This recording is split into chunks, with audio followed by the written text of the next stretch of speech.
Bueno, esta presentación se las vamos a dedicar a la organización del genoma humano. En ocasiones anteriores ya hemos discutido cómo, en el caso de genomas superiores, lo que llamamos genomas superiores, genomas grandes, la inmensa mayoría del DNA en los cromosomas en el genoma no codifica realmente para genes, o ya sean genes de proteína o genes de RNA. Así que vamos a hablar un poco sobre si no son genes, pues, ¿qué es lo que hay ahí?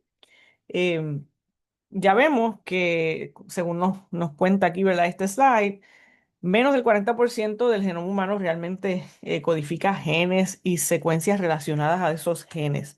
La realidad es que cuando vemos el caso de lo que son genes dedicados a la síntesis de proteínas, es aproximadamente un 2% nada más lo que el genoma codifica.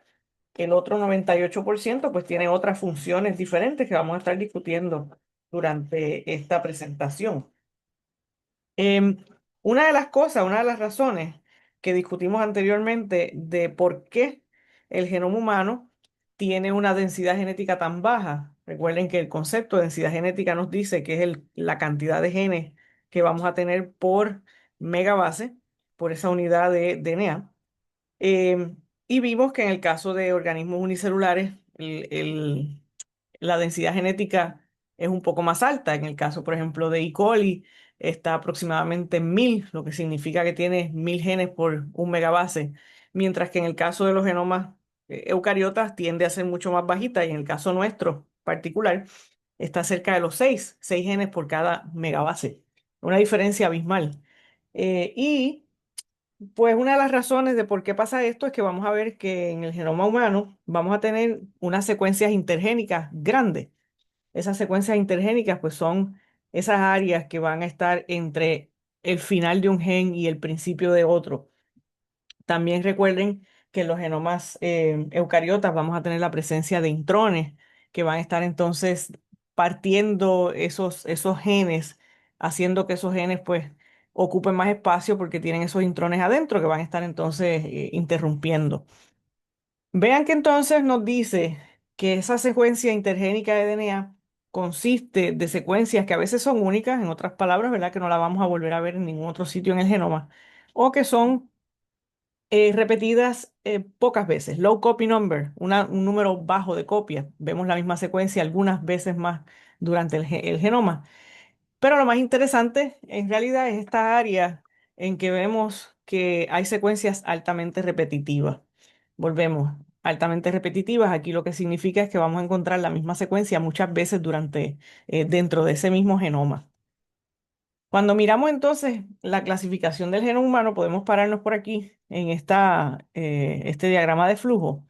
Y este diagrama de flujo nos dice primero el tamaño, que ya lo habíamos visto, el genoma humano aproximadamente son 3000 megabases.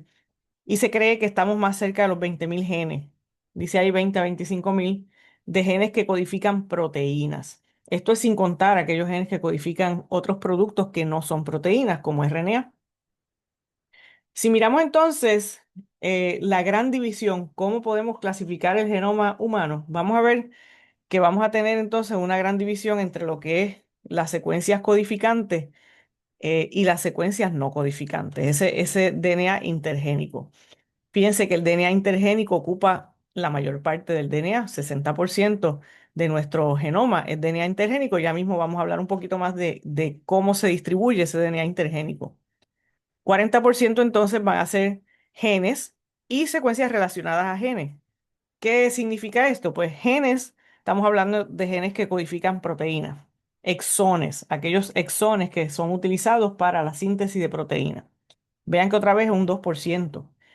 El otro 38% que codifica RNA que no se traduce, non-coding, ya hemos hablado bastante de este, lo que son los microRNAs, lo que son los long non-coding RNAs, el RNA ribosomal, el de transferencia, los RNA pequeños nucleolares o nucleares, etcétera.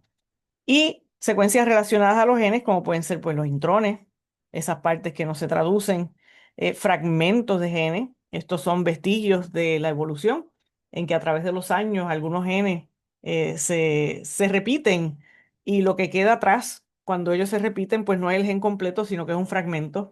A veces quedan lo que llaman pseudogenes, que son fragmentos que en teoría podrían ser un gen, pero no tienen promotor. Por lo tanto, pues nunca se van a sintetizar. Es como si fuera un gen abandonado. Y las regiones, lo que llamamos las regiones no traducidas, que las vamos a ver más adelante cuando veamos ese proceso de traducción. El RNA mensajero no se traduce desde el primer nucleótido hasta el último. Vamos a tener, quizá ustedes recuerden, que siempre vamos a tener ese codón de iniciación AUG y vamos a ir traduciendo hasta que lleguemos a alguno de esos codones de terminación, por ejemplo, UAA. Lo que está antes, vamos a cambiar aquí de color, lo que está antes de ese AUG y lo que está después de ese UAA en un RNA mensajero, corre de 5 a 3. Esto es lo que llamamos entonces los untranslated regions, regiones que no se traducen. Y tenemos una al principio y una al final. Esos son los UTRs. Por eso es que lo estamos clasificando como secuencias relacionadas a genes, pero no codifican nada. ¿No? Son importantes, son parte del gen en cierto modo, pero no codifican información como tal para hacer la proteína. El otro lado, el otro 60%, que es la mayoría, vamos a poderlo entonces subdividir en lo que son secuencias únicas o de bajo número de copias. Este es el 18%. No vamos a hablar mucho más de esto porque son secuencias únicas, no hay muchísimo que decir. Y quizás la parte más útil para efectos, por ejemplo, de distinguir una persona de otra, relacionar una persona en términos genéticos con algún familiar. Esto es lo que más nos interesa, este 42%. Estas son áreas del genoma que son moderadas a altamente repetitivas. En otras palabras, puedo tener una secuencia que se repite 1000 veces en la misma secuencia. Eso sería altamente repetitivo. Vean que entonces tengo una próxima subdivisión.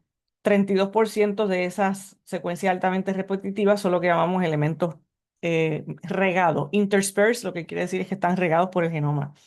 Y vamos a tener los que son cortos, shorts, y los que son largos, long, interspersed elements. Y el otro 10% va a ser entonces lo que llamamos las secuencias repetitivas en tándem. Ya esta palabra la habíamos discutido antes, eso lo que significa es corrido. Y habíamos visto el ejemplo de que cuando teníamos secuencias repetidas, eso podía estimular la formación de estructuras deslizadas en el DNA, porque si yo tengo la secuencia GATA muchas veces, la GATA, el complemento CTAT, CTAT, CTAT.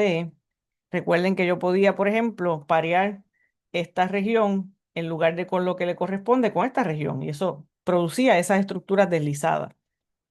Pues eso es lo que llamamos entonces los tandem repetitive sequences. Y esas secuencias repetidas, corridas una detrás de la otra, pueden tener diversos tamaños. Pueden ser las más largas, que son estas que están aquí, le llamamos los satélites. Satélites, van a ver ya mismo, son secuencias de más de 1000 nucleótidos que se repiten idéntico una detrás de la otra.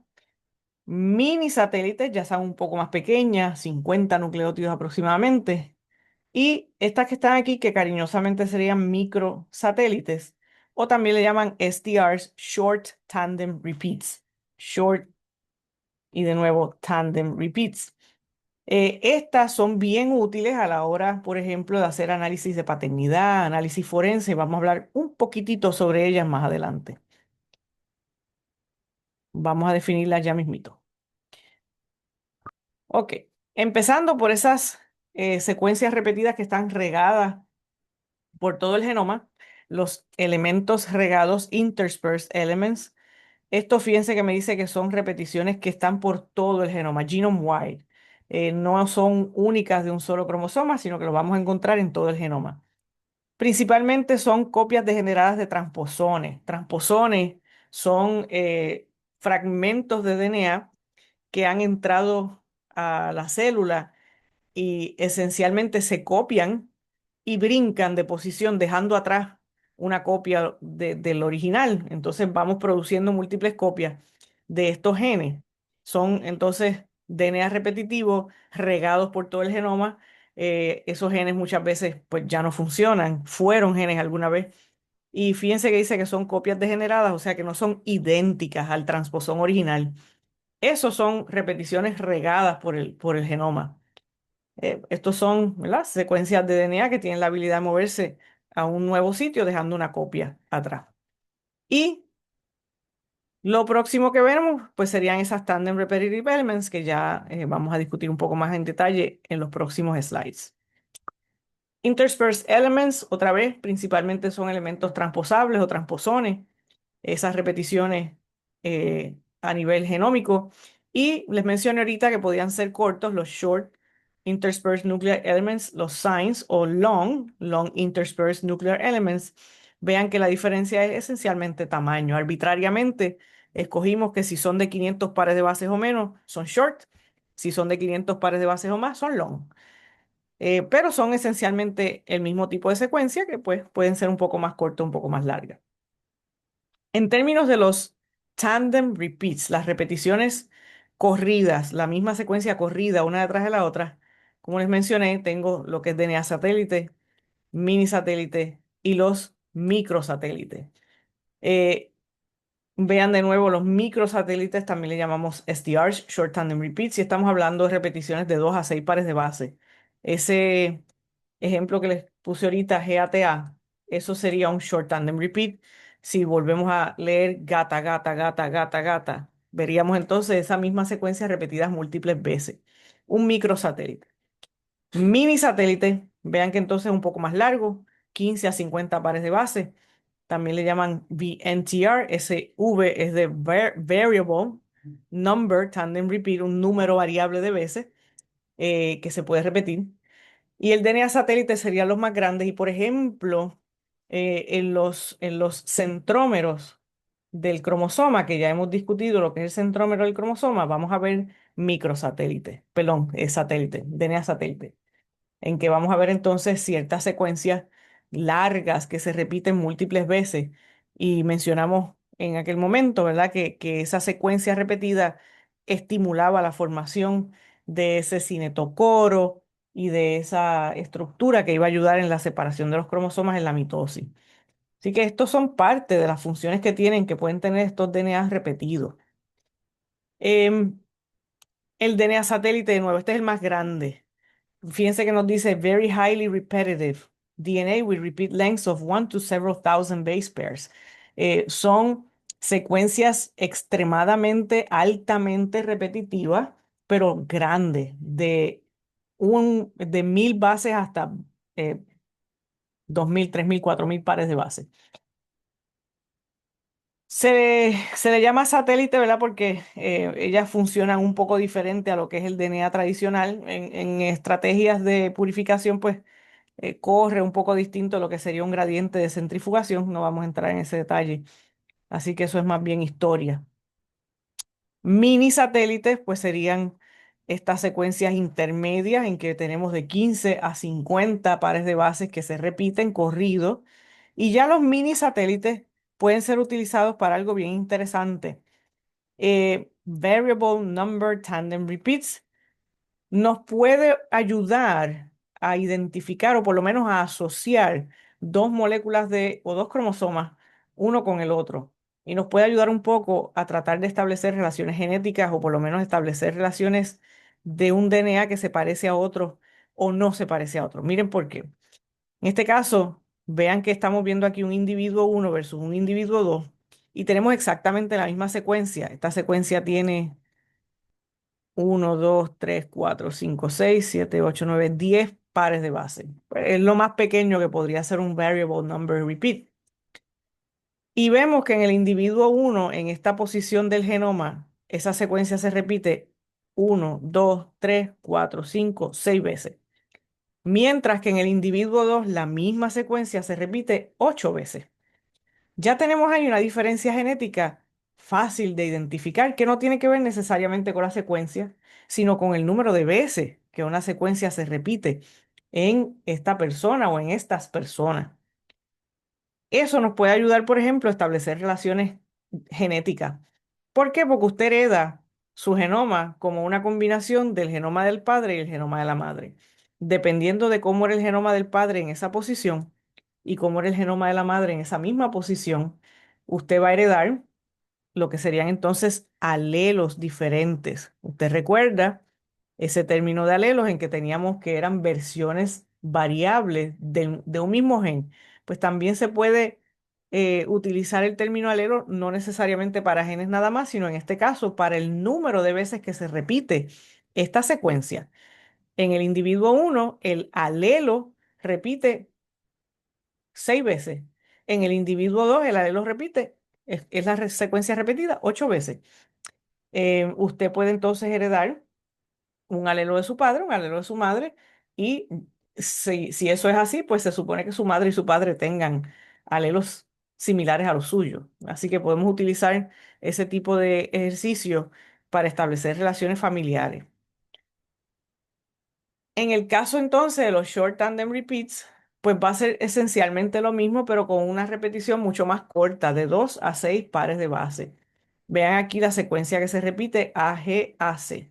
Y vemos AGAC, AGAC, AGAC, AGAC. ¿Cuántas veces? Una, dos, tres, cuatro, cinco, seis, 7 veces. Cuando están localizadas una detrás de la otra, de nuevo, a eso le llamamos tandem repeats, repeticiones corridas. Igualmente podemos utilizar estos short tandem repeats, estos STRs, como le llamamos, un brequecito, estos STRs para establecer relaciones genéticas. En el curso de biotecnología esto se da mucho más en detalle, pero les adelanto que cuando se hacen pruebas de paternidad o se hacen pruebas forenses para tratar de identificar a quién pertenece una muestra de DNA, por ejemplo, en una escena del crimen, no se tiene que secuenciar el genoma completo, no es necesario. Nosotros somos la misma especie y nuestro genoma es 99.9% idéntico, no importa la persona. Ese 0.1% es el que nosotros queremos explotar para ese tipo de pruebas. Y ese 1.1% no está en los genes. Esa diferencia entre una persona y la otra posiblemente la vamos a encontrar en estas áreas de repeticiones, en los short tandem repeats, en los variable number tandem repeats. Cuando se hace, por ejemplo, un análisis de DNA forense para una escena del crimen, el FBI ya ha identificado 21 STRs a través del genoma humano, 21 posiciones en el genoma humano en que hay variación en el número de veces que se repite una secuencia. Si usted hace una prueba de DNA, no tiene que mirar el genoma completo, lo que tiene que mirar son esas 21 áreas del genoma y hacer un perfil de acuerdo al número de repeticiones que tiene esa persona en cada una de esas 21 áreas. Si usted tiene una muestra que comparar, puede entonces ver si la muestra y la persona tienen las mismas repeticiones.